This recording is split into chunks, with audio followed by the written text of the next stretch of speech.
सतलोक में रहता है, और वहां जब तक नहीं जालेगा बेटा, ये जन्म मृत्यु सदा बना रहेगा।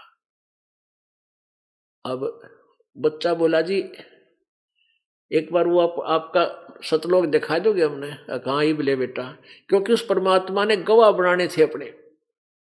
उसी से मैं उसे कहा कि ले प्रथम मंत्र ले मेरा, उसको प्रथम मंत्र दिया, शिष्य बनाया और सचखंड में ले गए। ब्रह्मा विष्णु महेश के लोक दिखाए, नरक और स्वर्ग दिखाया, पूरा ब्रह्मांड दिखाया, 21 ब्रह्मांड काल के दिखाए, वहां काल दिखाया। सतलोक उस 21वें ब्रह्मांड में तपस्या के पास अलग से बैठा था, और 1,00,000 प्राणी तपस्या पर भून रहा था ये काल, वो दिखाया। फिर परब्रह्म के 7 संग ब्रह्मांड दिखाए, और फिर सतलोक में लेकर गए। कबीर परमेश्वर जी और गरीबदास जी की आत्मा सचखंड में सतलोक में पहुंचे। वहां एक बहुत बड़ा सफेद गुम्बद है, बहुत बड़ा सफेद मंदिर आकार का एक महल है।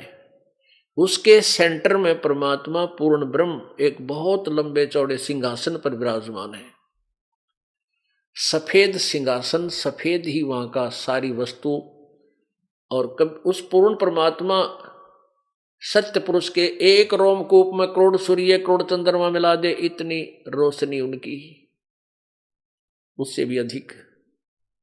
इतना तेज है उस परमेश्वर का, उसके शरीर का। तो नीचे से वही परमात्मा डबल रोल कर रहा था। नीचे से जो जिंदा महात्मा के रूप में परमेश्वर आए थे कबीर जी, वो वहां जाकर के उस महल में प्रवेश करके साथ में गरीबदास जी की आत्मा को साथ लेकर के वहां गए। और स्वयं कबीर जी ने वहां एक चंवर रखा था। चंवर होता है सफेद सफेद बालों का, आदर सत्कार से अपने गुरु जी पर या ग्रंथों पर सत्कार से हिलाते हैं उनको, चंवर डुराना बोलते हैं, डुराते हैं। तो कबीर जी ने, परमेश्वर ने जिंदा महात्मा के रूप में जो कबीर परमेश्वर गए थे नीचे से, उसने उठाकर चंवर और अपने ही दूसरे स्वरूप सत्य पुरुष के ऊपर चंवर करना शुरू किया। अब गरीबदास जी ने सोचा भाई बाबा जी तो इसका नौकर है, और ये बैठा भगवान, ये है वो सत्यपूर्ण परमात्मा, तख्त पर बैठा है। इतने में क्या हुआ कि वो सिंहासन पर बैठे भगवान खड़े हुए, और जिंदा जो नीचे से जिंदा महात्मा के रूप में गए थे पर वो सिंहासन पर विराजमान हो गए। और वो तेजोमय शरीर वाला परमात्मा जिंदा महात्मा वाले शरीर के ऊपर चंवर करने लगे, ऐसे सेवा करने लगे। अब गरीबदास जी सोच ही रहे थे भाई इस बाबा जी पर भगवान चंवर कराई, बाबा जी भी कसूताए है। तो इतने में क्या हुआ कि वो तेजोमय शरीर जिंदा वाले शरीर में प्रवेश कर गया। अकेले कबीर भगवान जो जिंदा महात्मा के रूप में आए थे, वही ओवरऑल कंट्रोलर की सीट पर विराजमान हो गए, अकेले रह गए। सब ब्रह्मांडों के संचालक रूप में वहां विराजमान है, और वो चंवर अपने आप हिल रहा है, बगैर किसी के हिलाए अपने आप हिल रहा है, चंवर हो रही, सेवा हो रही है। तब गरीबदास जी ने कहा रयू बाबा जी के तो भगवान ने पड़ा था भाई। तब परमेश्वर ने कहा कि प्यारी आत्मा, ये तुम्हारा निज स्थान है, वो काल का भयंकर लोक है, वहां कोई जीव सुखी नहीं, सबकी मृत्यु होगी, चाहे कोई राष्ट्रपति, चाहे पूरी पृथ्वी का राजा है, बेटा वहां जीव सुखी नहीं है। अब वहां देखा कि तुम्हारे ये स्थान थे, तुम यहां से गए हो, ये क्षेत्र देख लो खाली पड़े हैं, ये मकान तुम्हारे, इतने सुंदर महल, यहाँ के ब्रह्मा विष्णु महेश के नहीं हो सकते जो तुम्हारे वहां पर महल आज खाली पड़े हैं। तब गरीबदास जी ने कहा बाबा जी मैंने वापस मत भेजो, यहीं रख लो मुझे, मैं नहीं जाता उस गंदे लोक में। होए होए 10-20 वर्ष 50 वर्ष पाछे फिर मरना वहां पर, वहां कोई नहीं रहा, दादे रहे ना पड़दादे रहे, वर्तमान में छोटी उम्र के मर जाते हैं। तो परमात्मा बोले भाई ऐसे नहीं रख सकते। कबीर जी बोले बेटा तुम सब इच्छा से वहां गए थे, और तुम वहां जाकर के ऋणी हो गए हो काल के। अब मैं तुम्हें मंत्र दूंगा सतनाम, और ये प्रथम मंत्र, इनकी तू कमाई कर डट के, मैं तुम्हारे साथ रहूंगा बेटा, और मैं साथ रहूंगा तो काल तुम्हें भक्ति करने देगा ना, भक्ति भी नहीं करने दे, 100 टेंशन पैदा कर देगा। तुम मेरी मर्यादा में रहना, मेरे नियम भंग मत करना, तुम्हारे ऊपर कोई आपत्ति नहीं आने दूंगा बेटा, जा तू वापस, और मेरे ज्ञान का ढंडोरा पीट, सबको बता के भगवान कोई और है, ये यहाँ के भगवान है, ये नासवान है, ये तुम्हें पूर्ण मोक्ष नहीं दे सकते। अब उधर तो गरीबदास जी ऊपर सैर सपट्टे कर रहे हैं, और पीछे से क्या हुआ कि वो पाली जो थे, वो जो ग्वाले थे वो आए 2-3 घंटे के बाद, कि तो दूर दूर ले गए पशुओं को। उन्होंने देखा वो गरीबदास कहाँ है, उठ आया नहीं अपने डांगर घेरन खातर। वहां टर्न लगाते हैं पाली कि 1 घंटा तेरा इस साइड में, तेरा 1 घंटा इस साइड में, तो पशुओं को की रखवाली करेगा। जब गरीबदास जी की टर्न आई तो उसकी खोज हुई कि लाओ उसको, कहाँ सो गया। देखा तो वो तो ऐसे बैठे हैं शरीर उनका, और महात्मा वहां पर थे नहीं। आवाज लगाई रे गरीबू, ओ गरीबा, गरीबा कहा करते थे, उठ ले भाई, आजा आजा बच्चा, आजा तेरी टर्न आ गई, तू अब खेतों अब रखवाली कर। अब वह गरीबा होता है, बोला है, तो शरीर था वहां पर। एक न आके पाड़ी ने पकड़ के ला दिया, ने बोला भगत जी खड़ा हो, चल तेरा नंबर आ गया। नो करते हो गिर गया, देखा तू तो मरा पड़ा है, मर गया। पाली बुला लिए, बाजाओ रे बाजाओ। अब क्या था कि गरीबदास जी के पिताजी करोथा गांव के रहने वाले थे, जहां इस दास का आश्रम है जो सरकार ने ग्रहण कर रखा है, उसी गांव के रहने वाले थे। और वो उनकी ससुराल थी, यानी गरीबदास जी के मामा जी थे वहां छुडानी में, और उनका कोई मामा नहीं था, नाना जी का संतान नहीं, यानी पुत्र नहीं था, बेटी बेटी थी, और जमीन बहुत घनी थी। तो गरीबदास जी के पिताजी वहां छुडानी में ही रहा करते थे। तो गरीबदास जी वहां लड़की का लड़का था, छोरी का छोरा बोला करें, अपने नानके के रहा करते थे वहीं। आज उनके गरीबदास जी के वंशज वहां 80-90 सैकड़ों घर हो गए हैं। उसमें केवल 30-40 घर थे उस छुडानी में, और गरीबदास जी लड़की का लड़का था। तो सभी ने चिंता हुई, भाई लड़की का एकला लड़का, और पहले भी कोई नाना जी के यानी पिताजी के लड़की का भाई नहीं था, और यो मर गया, अकेला पुत्र की मृत्यु होगी, हाहाकार मच गई। गांव में पता चला, माता पिता बेहोश हो गए पुत्र की मृत्यु सुन के। कारण बताया कि एक बाबा जी आया था, उसने कंवारी गाय का दूध काटने निकाला अपने जादू जंत्र से, हमने तो पिया को ने, इस बालक ने पी लिया, इस कारण से वो बालक मर गया। अब पुण्यात्माओं सब जगह पूरे गांव में सन्नाटा छा गया। गांव के लोग वहां खेत में पहुंचे जो 2-2.5 किलोमीटर था। कहने का भाव वहां से फिर बच्चे के शव को घर लाए, घर से फिर इकट्ठे होकर सवा करने के लिए चले, अंतिम संस्कार करने के लिए चले, वहां चिता पर लेटा दिया। तभी परमेश्वर कबीर जी ने वो आत्मा वापस गरीबदास जी की शरीर में भेज दी, और उसी समय वो बालक उठ खड़ा हुआ। उठ खड़ा हुआ तो फिर वो क्या बोल रहा है, जो ऊपर देखा था, जो ज्ञान, जो ऊपर की सारी सृष्टि देखी थी, उसी के विषय में वो लोकोक्तियों के माध्यम से, दोहों के माध्यम से, क्योंकि कबीर परमेश्वर जी ने गरीबदास जी की आत्मा में, उस कंप्यूटर में अपना वो तत्व ज्ञान फीड कर दिया, और उसके फीड होते ही गरीबदास जब वापस आए शरीर में, तो वही ज्ञान बोलने लगे। पर पटन वह परलोक है, जहां अदली सतगुर सारे, भक्ति हेत से उतरे वो पाया हम दीदारे। ऐसे बोलने लगे, अलल पंख अनुरागे है, सुन मंडल रथीर, दास गरीब उधारिया मोए सतगुरु मिले कबीर। अब ये बाणी बोले और कोई बात नहीं कहे, जो आंखों देखा था भगवान का वो सारा हाल वो वाणियों के द्वारा बोल रहे हैं। अब गांव वालों ने, घर वालों ने सोचा कि छोरा, लड़की का लड़का पागल हो गया, मेंटल हो गया, पता नहीं क्या क्या बोल रहा है ये। पर सभी ने शुक्र मनाया, है भगवान शुक्र है तेरा, ये जीवित हो गया, या बेटी इस बौड़ा बेटा सही, इसके सारा अपना जीवन पास कर लेगी। सबने ऐसा संतोष किया। वो बोले आदमी नहीं समझ सके ये के अमृतवाणी बोल रहे हैं, क्या अमृत वर्षा कर रहे हैं। गरीबदास जी उनको बावड़िया कहने लगे, पागल, मेंटल। क्योंकि गरीबदास जी जिसके पास भी बैठे भगवान की चर्चा शुरू कर देते थे, आंखों देखा हाल सुनाया करते थे, दोहों के माध्यम से, शब्दों के माध्यम से।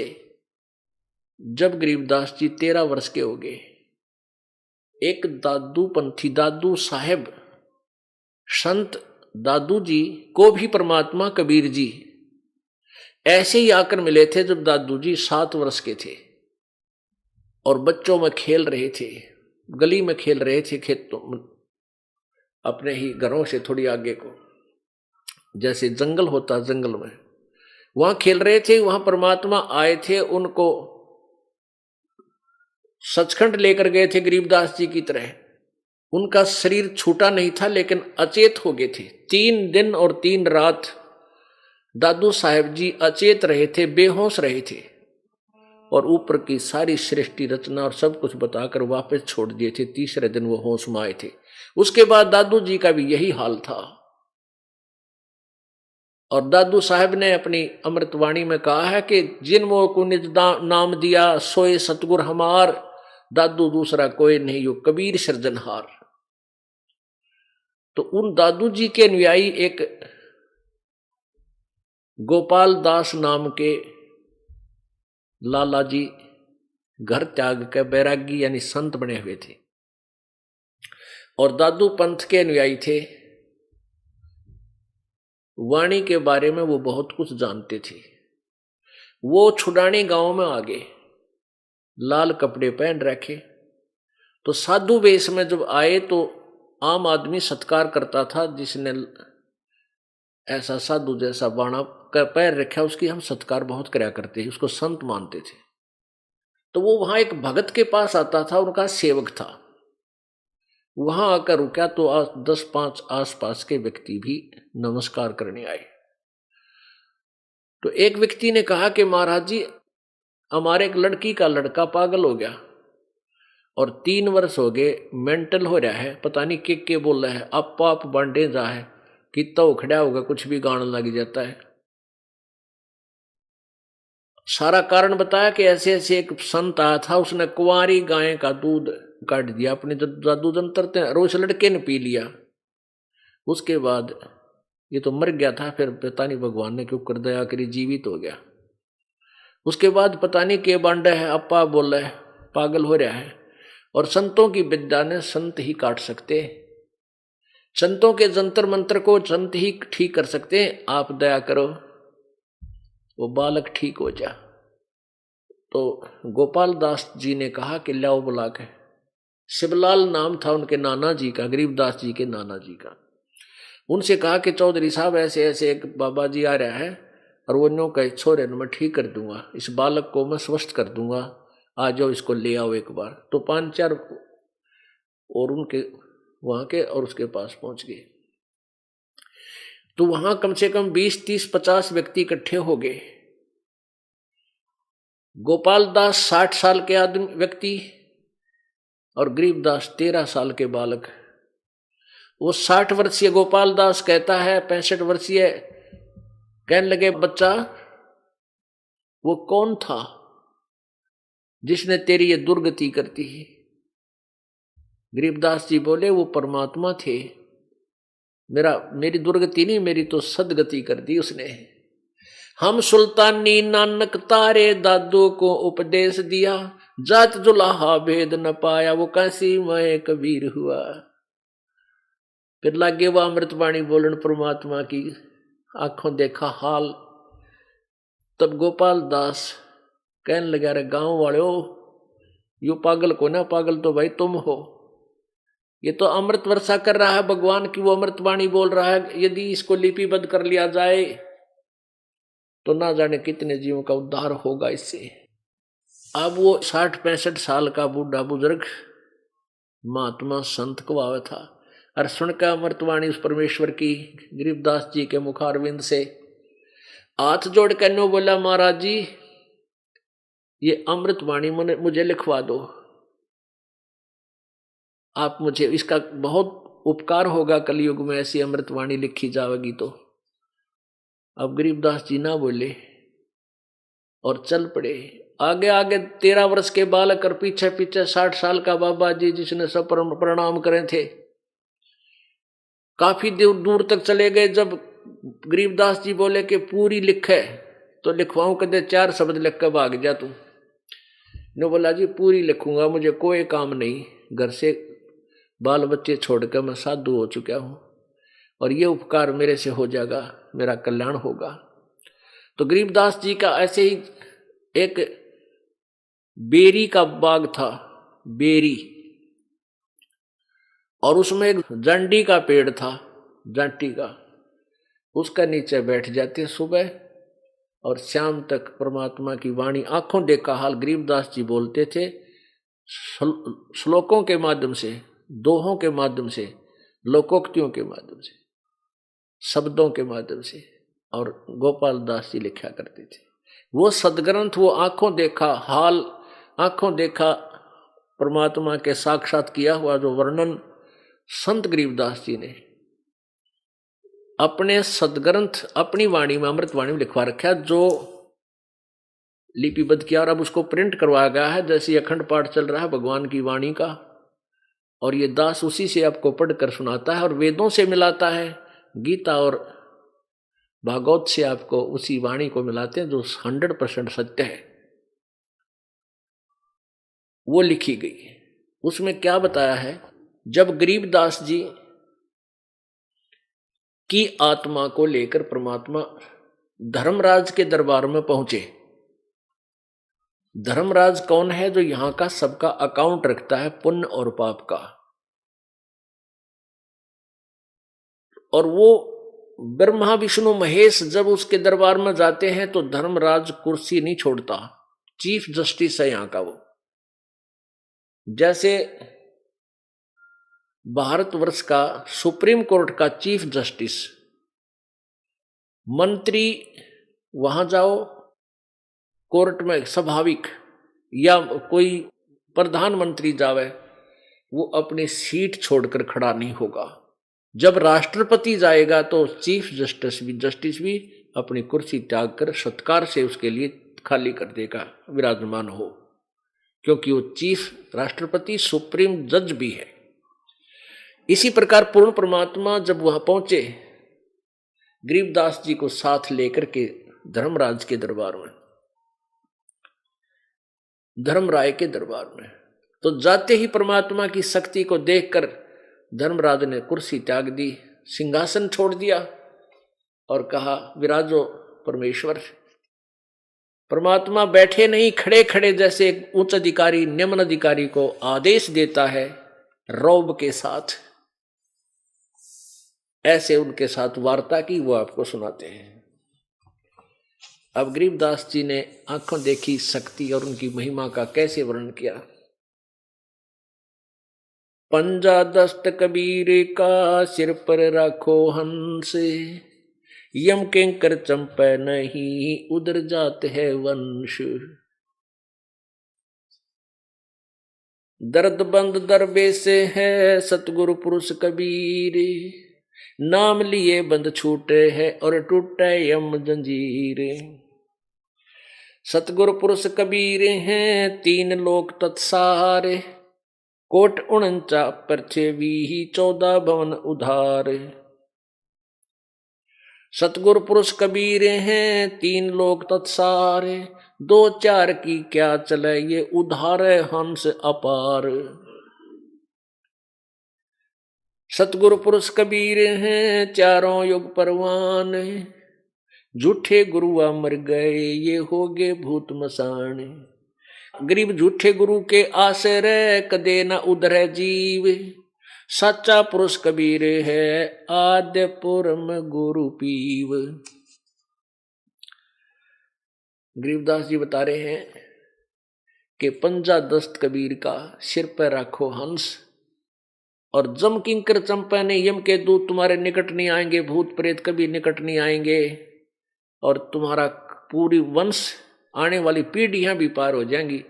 इसके चरणों में लगे रहना। पंजा दस्त कबीर का, सिर पर रखो हंस। अब कबीर जी का पंजा हमारे सिर पर कैसे रहेगा? जब लग हंसा हमरी आना, काल लगे ना तुमरा बाना। जब तक हम कबीर परमेश्वर की मर्यादा में रहेंगे, उनके नियम में बंधे रहेंगे, मर्यादा का पालन करेंगे, नाम खंड नहीं करेंगे, तो उनका पंजा आपके सिर पर बना रहेगा।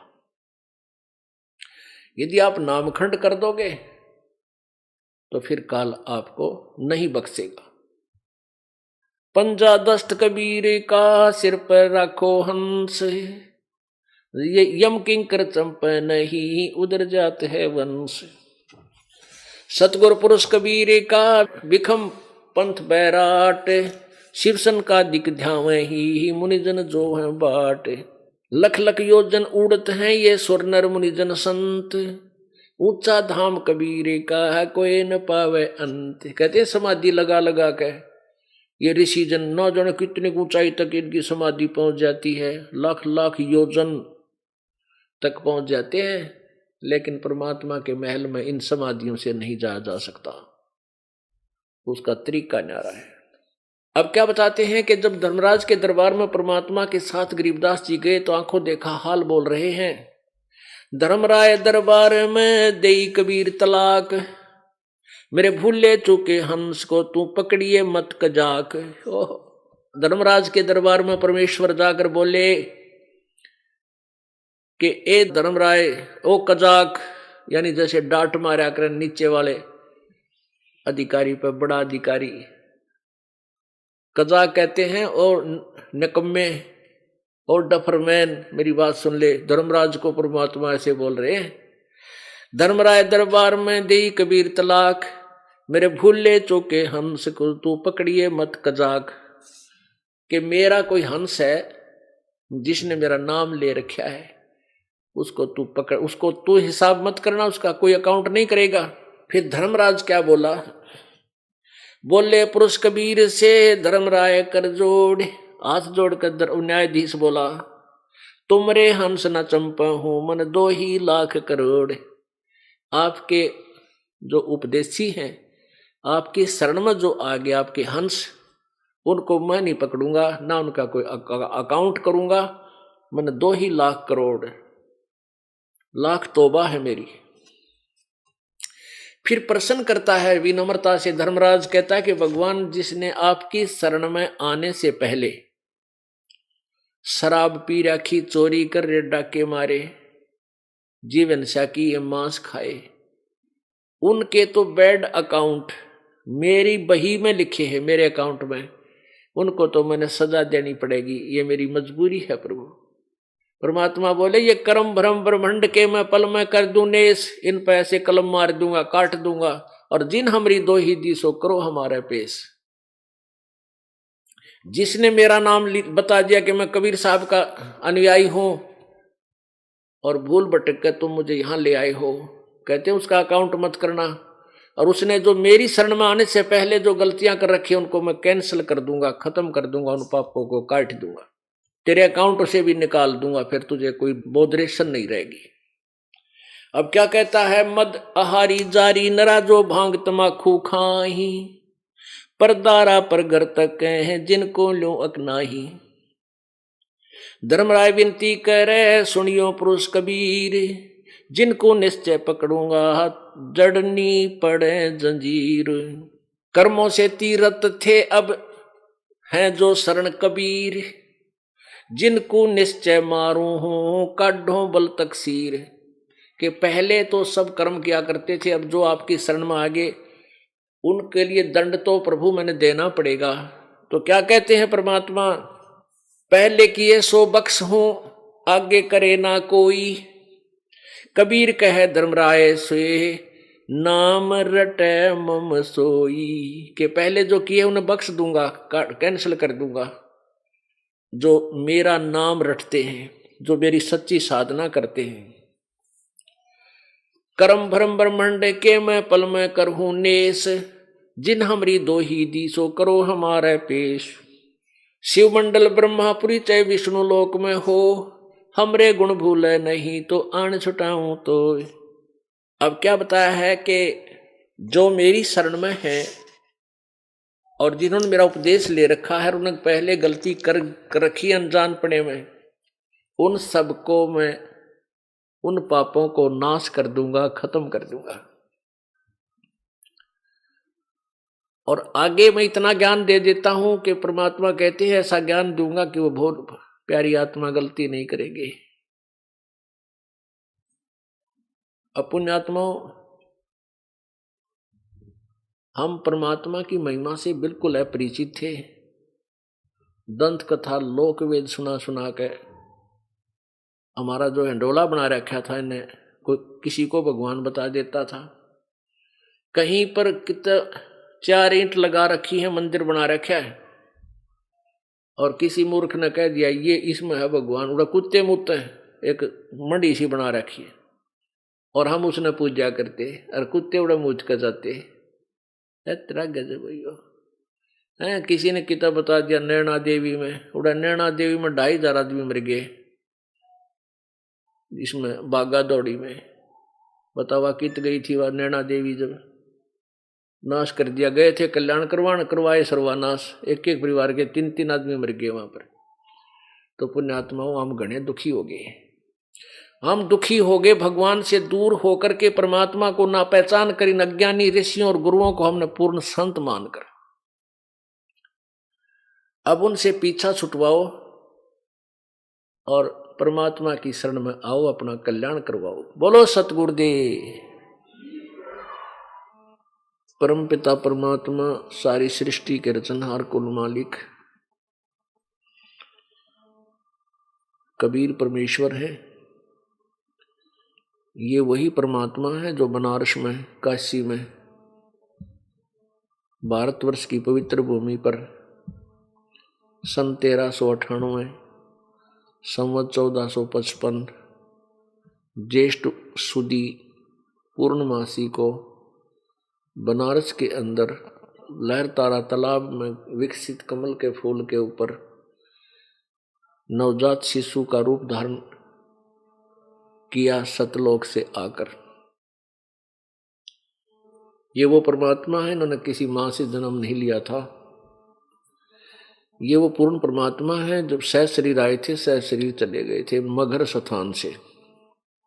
पुण्यात्माओं, परमात्मा की प्राप्ति, मोक्ष कोई ज्यादा कठिन काम नहीं है।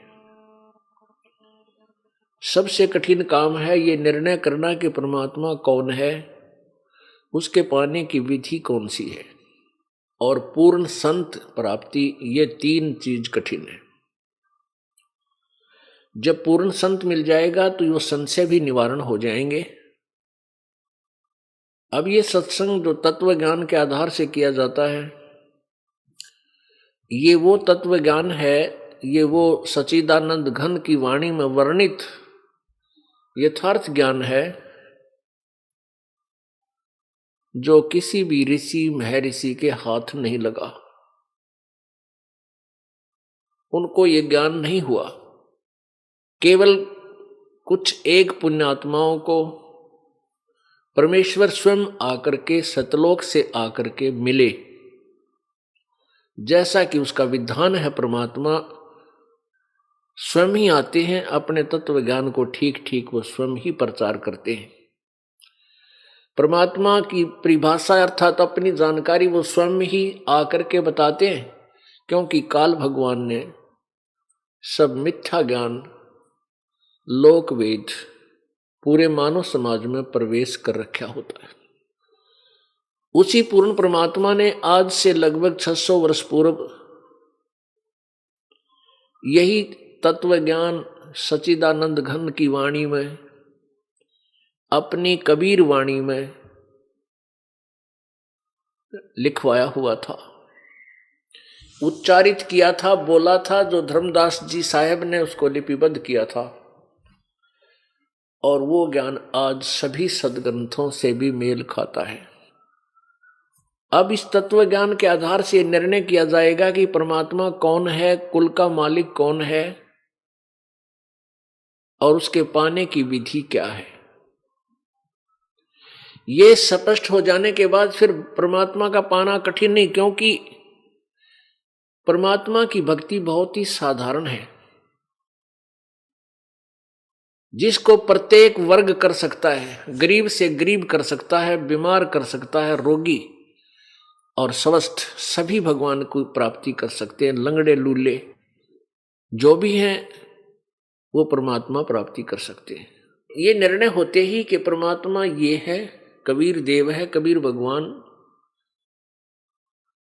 और यही पूजा के योग्य है, इसके पाने का ये मंत्र है, और पूर्ण संत से ही मंत्र प्राप्त करके भक्ति की जाती है। ये तीनों चीज मिलने के बाद, स्पष्ट हो जाने के उपरांत, चलते फिरते, बैठ के, लेट के, सफर में, यात्रा में आप उस नाम का जाप करते रहिए। और गुरु मर्यादा में चलिए, जो भी धर्म क्रियाएं बताई हैं वो करते रहिए। सभी ने प्रमाण दिया है कि राम नाम रटते रहो जब तक घट में प्राण, कभू तो दीन दयाल के भनक पड़ेगी कान। ये तो सूक्ष्म वेद कबीर परमेश्वर के द्वारा दिया गया ज्ञान में लिखा है कि परमात्मा की प्राप्ति का जो मंत्र है वो राम का नाम है। उस राम नाम को अंतिम श्वास तक जाप करते रहिए, और कभी तो परमात्मा की कृपा होगी, आपको सीने से लगाकर अपनी प्यारी आत्मा अपने बच्चे को सतलोक ले जाएगा। इसी का प्रमाण पवित्र गीता जी अध्याय नंबर 8 के श्लोक 13 में कहा है। गीता ज्ञान दाता कहता है, ब्रह्म की मेरी साधना का ओम इति एक अक्षरम, ब्रह्म व्यवहारन माम अनुशमरन, यह प्रयाति तजम देहम सयाति परमाम गतिम। अब स्पष्ट क्या है कि मेरा एक ओम नाम है मुझ ब्रह्म का, माम ब्रह्म, उच्चारण करके सिमरण करने का, और जो अंतिम श्वास तक, मृत्यु समय तक, शरीर छोड़ते समय तक इसी का नाम जाप करता हुआ शरीर त्याग जाता, तो मेरे वाली गति को प्राप्त होता है, परम गति को प्राप्त होता है। गीता जी अध्याय नंबर 8 के श्लोक 5 और 7 में गीता ज्ञानदाता ये ब्रह्म श्री कृष्ण जी में प्रवेश करके बोल रहा है। ये कहता है कि मेरी साधना कर, मुझे ही प्राप्त होगा। युद्ध भी कर और सिमरण भी कर। अब इससे सिद्ध है कि ये सब क्रियाएं काम करते करते, अपना जैसा भी जिसका कर्म है उस कर्म को करते करते परमात्मा की प्राप्ति करनी है, नाम जाप से होगी। अब युद्ध से कठिन काम कोई नहीं होता। और कहता युद्ध भी कर, मेरा सिमरण भी कर, यानी अपना काम भी करो और मंत्र का जाप भी करते रहो। फिर गीता जी अध्याय नंबर 8 के ही श्लोक नंबर 8, 9 और 10 में उस पूर्ण परमात्मा की भक्ति बताई है कि जो उसकी भक्ति करता है, उस पूर्ण परमात्मा सच्चिदानंद घन, उस देव पुरुष की जो साधना करता है पूर्ण परमात्मा की, उस भक्ति की कमाई से उसको प्राप्त होता है। और उस परमात्मा की साधना करने का कौन सा मंत्र है? गीता जी अध्याय नंबर 17 के श्लोक 23 में ओम तत्सत इति निर्देश ब्रह्मण त्रिविध समर्थ है। उस ब्रह्मण माने सच्चिदानंद घन परमात्मा यानी पूर्ण परमात्मा की भक्ति का केवल 3 मंत्र के जाप का सिमरण करने का आदेश है, निर्देश है, और वो 3 विधि से किया जाता है। ओम तत्सत, ओम ब्रह्म का जाप है, ये तत् और सत ये सांकेतिक है। ओम तत्सत कोई जाप नहीं है। तत् और सत ये सांकेतिक है। इनको तत्वदर्शी संत बताएगा। गीता जी अध्याय नंबर 4 के श्लोक 34 में कहा है कि उस तत्व ज्ञान को, जिसमें बहुत प्रकार के धार्मिक अनुष्ठानों का विवरण है, यथार्थ भक्ति की विधि है, उसको तू तत्वदर्शी संतों के पास जाकर समझ, उनको दंडवत प्रणाम करने से, कपट छोड़कर प्रश्न करने से वो तत्वदर्शी संत तुझे उस तत्व ज्ञान का, परमात्म तत्व की जानकारी देंगे, तत्व ज्ञान सुनाएंगे। तो ओम तत्सत को केवल तत्वदर्शी संत ही स्पष्ट कर सकता है। ओम तत्सत कोड वर्ड है। तो कहने का भाव यह है कि जो भी साधना करनी है नाम का जाप करने के करनी है। जैसे यजुर्वेद अध्याय नंबर 40 के श्लोक नंबर 15 मंत्र नंबर 15 में कहा है कि ओम कर्तु समर, किलवे समर और कर्तुम समर। ओम नाम का जाप काम करते करते सिमरण करो, विशेष कसक के साथ सिमरण करो और अपना मूल कर्तव्य जानकर, मनुष्य जीवन का मूल कर्तव्य है परमात्मा की भक्ति, ये जानकर उसका सिमरण करो। तो इन पवित्र सदग्रंथों ने सिद्ध कर दिया कि परमात्मा के पाने का केवल एक जाप मंत्र है। ब्रह्म तक का ओम जाप है। इससे अतिरिक्त जो कोई अन्य मंत्र जाप करते हैं, जैसे ओम नमः शिवाय, ओम वासुदेव भगवते नमः, ओम एवं नमः, ये इस तरह के जो मंत्र हैं ये कोई जाप के नहीं है। कोई भी सदग्रंथ प्रमाण नहीं देता इनका। तो ब्रह्म का जाप है ओम, और परब्रह्म का जाप है तत्। तत् मंत्र वो और है जो ये दास बताएगा। ओम और तत् मंत्र मिलकर 2 अक्षर का ये सतनाम बन जाता है। जिन भक्तात्माओं को ये सतनाम प्राप्त है वो समझ रहे हैं। और तीसरा मंत्र जो है वो सत, ये सांकेतिक है, ये सार नाम भी कहलाता है। ये पूर्ण परमात्मा का है। इन तीनों मंत्रों का जाप करना है और तीनों मंत्रों का सिमरण जो है 3 विधि से होता है। तीर विधि 3 प्रकार से ऐसे परमात्मा पाया जाएगा। ये बहुत आसान है। आप यहां से बस में बैठते हो, अपने कार्य तक जाते हो, घर से अपने कार्यालय तक या किसी अपने दुकान की तरफ के तक, या कोई अन्य कार्य से रिश्तेदारी में जाना होता है, तो उसमें अपना मंत्र करते हुए जाइए। किसी से बात भी ना कीजिए, क्योंकि यात्री से कितनी बात कर सकता है आदमी। 2 मिनट कहाँ से आया, यानी साथ बैठा है तो इतना पूछ सकते हैं कहाँ जाएगा, कहाँ से आए हो, बस। उसके बाद फिर अपना परमात्मा की भक्ति सिमरण शुरू कर दीजिए। ये ऐसा सिमरण है दूसरे को ये भी नहीं पता ये मंत्र कर रहा है या वैसे स्वाभाविक बैठा है। श्वास उश्वास से इसका जाप होता है। इसी प्रकार कोई किसान है तो अपने खेत में काम भी करे। जैसे हाली बीज धुन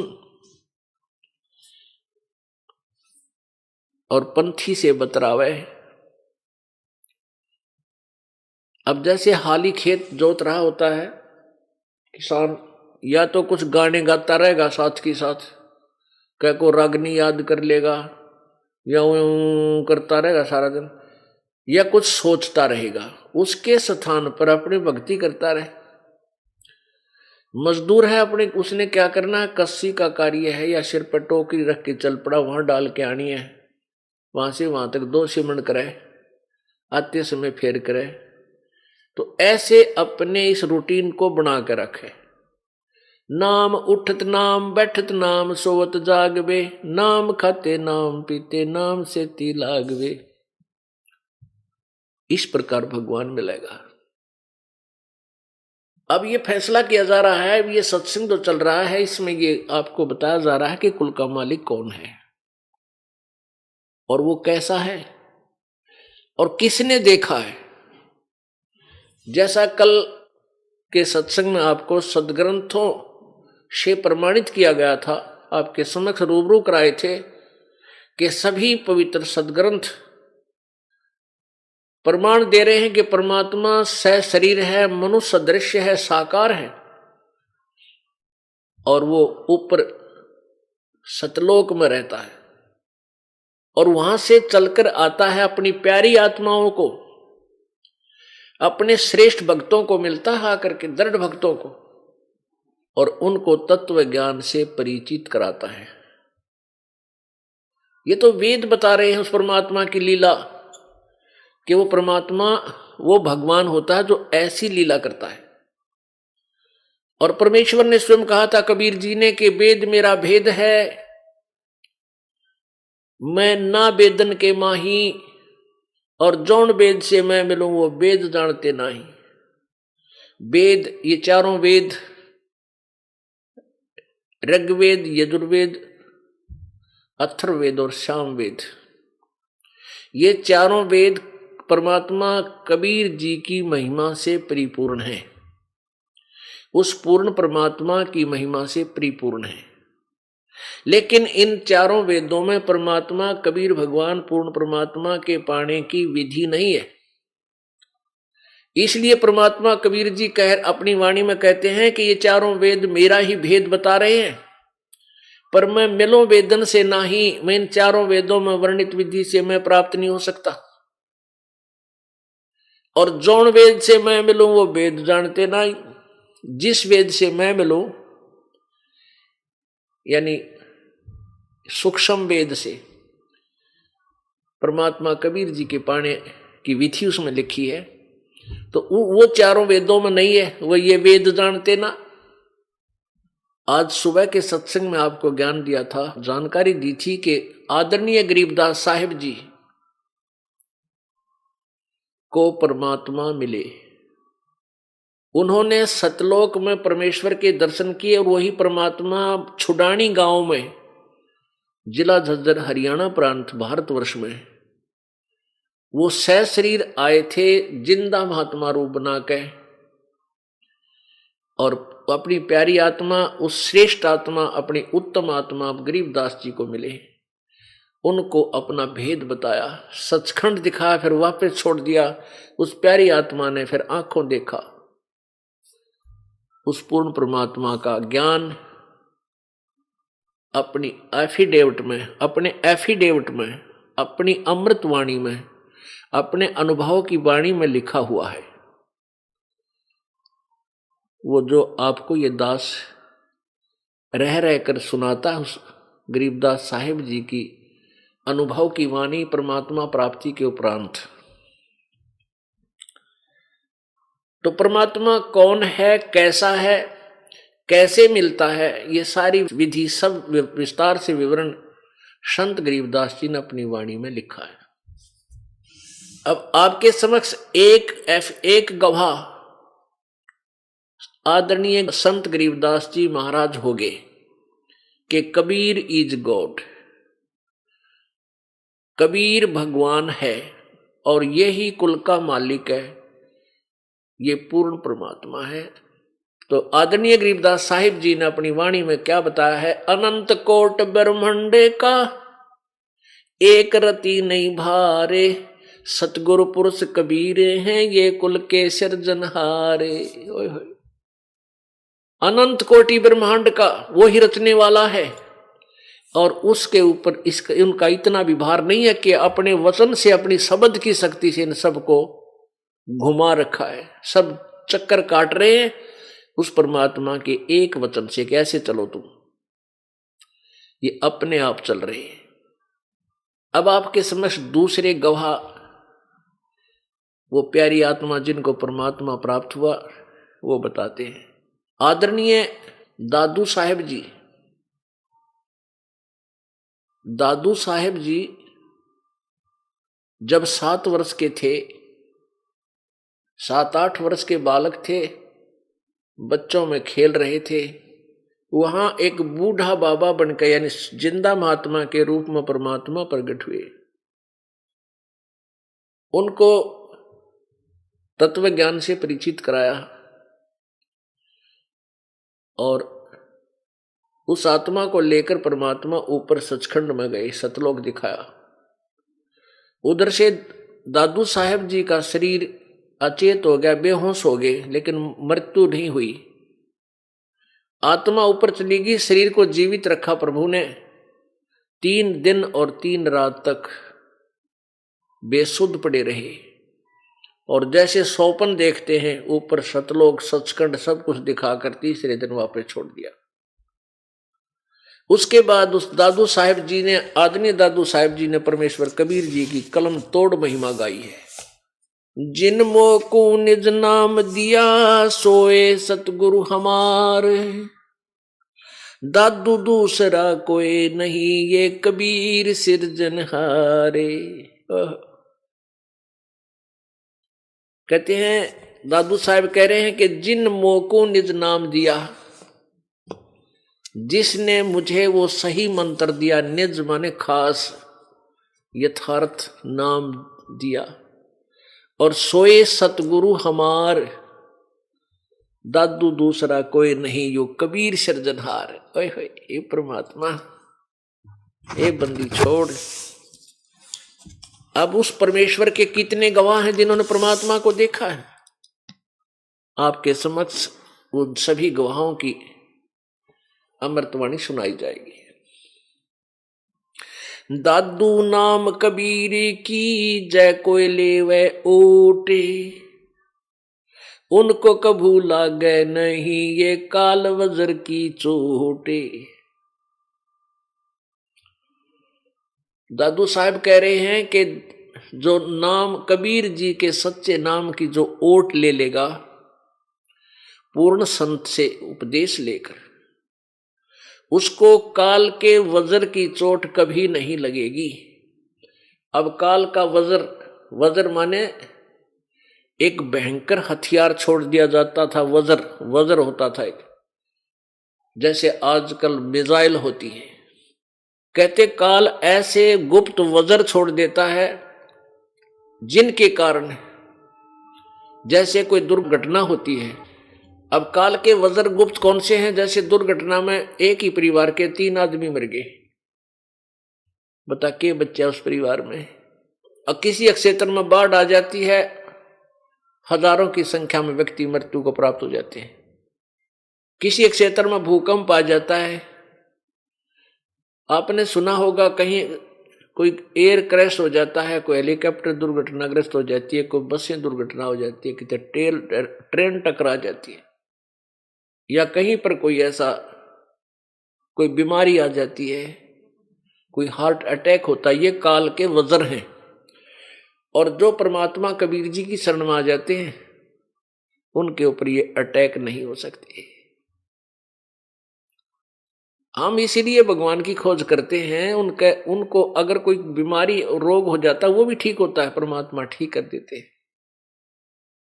तो इसलिए परमात्मा के विषय में दादू साहब कह रहे हैं कि उनको कभी लागे नहीं, दादू नाम कबीर की जय कोई लेवे ओठ। नाम की ओट का तात्पर्य है जैसे आपने परमात्मा की शरण ले ली पूर्ण संत के द्वारा उपदेश लेकर, तो वह नाम की ओट होगी, कबीर जी के नाम की ओट। ओट माने शरण, रक्षा कवच। वो रक्षा कवच हो गया, भगवान अपने आप रखवाला होता है। और उनको कभू लगे नहीं काल वज्र की चोट, जो जो शरण कबीर के तिरगे अंत अपार। दादू गुण की ताक है कैतन आवे पार। जो कबीर जी की शरण में आए हैं ना जाने कितने पार हो गए, उनका वर्णन नहीं कर सकते। परमात्मा प्रत्येक कलयुग में, वैसे तो प्रत्येक युग में आते हैं, लेकिन उन 3 युगों में थोड़े ही जीव पार होते हैं और चौथे कलयुग में परमात्मा थोक के बहा से पार करते हैं बिना गिनती के।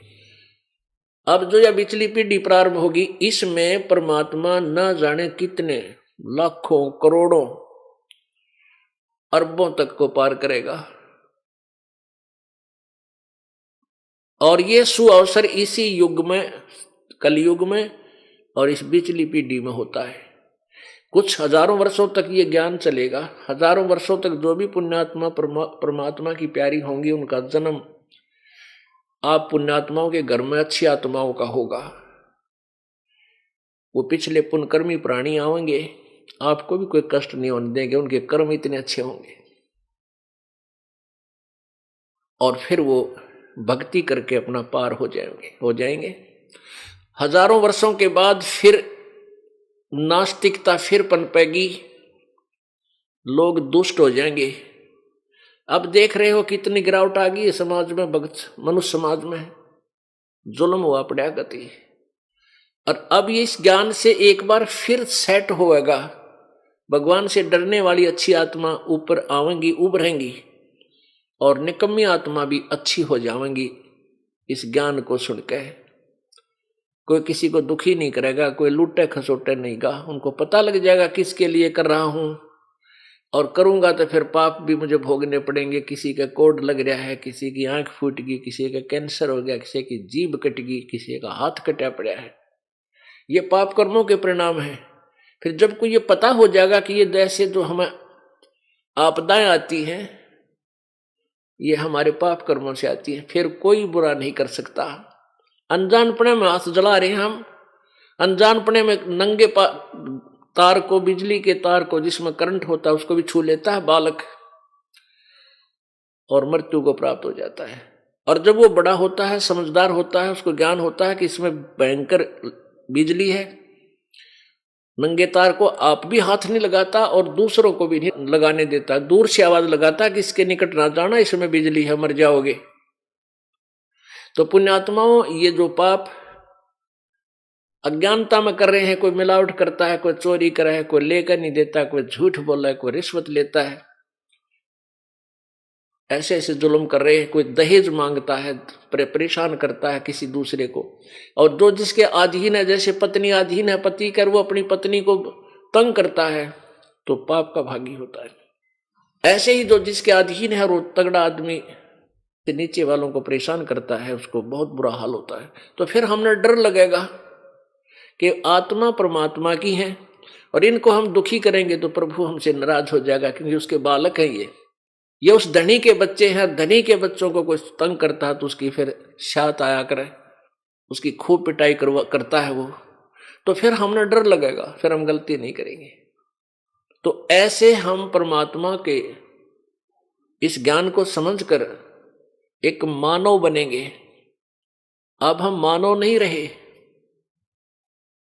कहते कुब्द कांसड़ी चढ़गी चित पे तू होया मनुष्य से नागरे, सूझे नहीं सजन सुख सागर बिना प्रेम बैराग रे।